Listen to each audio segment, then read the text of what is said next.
ফিজার, জি ভাই। এই যে সংকীর্ণ রাস্তার মধ্যে একটি মোটরসাইকেল তোমার গাড়িকে ওভারটেক করছে, তুমি কি লুকিং গ্লাস দেখে কি তাকে সাইড দিছো? জি ভাই। সুন্দর। আচ্ছা, এই যে লুকিং গ্লাস মিনিটে কতবার দেখতে হয়? 6 থেকে 8 বার ভাই। 6 থেকে 8 বার। তাহলে এটি তোমার জানা আছে, এই নিয়ম তুমি জানো? জি ভাই। সুন্দর কথা, তুমি মনে রাখছো, খুব ভালো হয়েছে।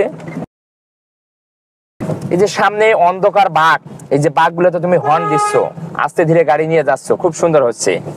তাহলে অন্ধকার বাঁকে আসলে সকল ড্রাইভিং ছাত্রদেরকে, সকল নতুন ড্রাইভার হোক আর পুরাতন ড্রাইভার হোক, সতর্কভাবে সাবধানে গাড়ি চালাতে হবে, কারণ বাঁকে অ্যাক্সিডেন্ট হওয়ার সম্ভাবনা বেশি থাকে।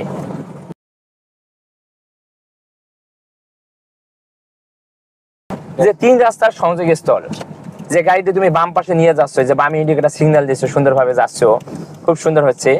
এই যে বাঁক, এই যে বাঁকের মধ্য দিয়ে তুমি যে গাড়ি চালাচ্ছ কত সুন্দরভাবে, বাস্তবে ভিডিওতে দেখতে পাচ্ছে অডিয়েন্স।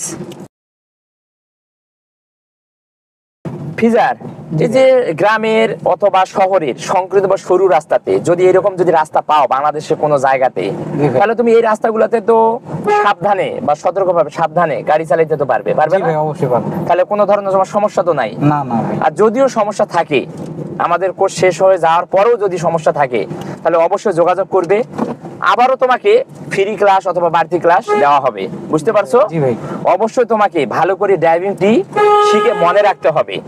এই কারণে মনে রাখতে হবে, কারণ ভালোভাবে ড্রাইভিং তুমি যদি ভালোভাবে শিখতে না পারো, তাহলে তুমি কোনো জায়গাতে কর্মসংস্থানের সুযোগ পাবে না, ভালোভাবে গাড়ি চালাতে পারবে না, কোনো জায়গায় চাকরি পাবে না। বুঝতে পারছো? জি ভাই।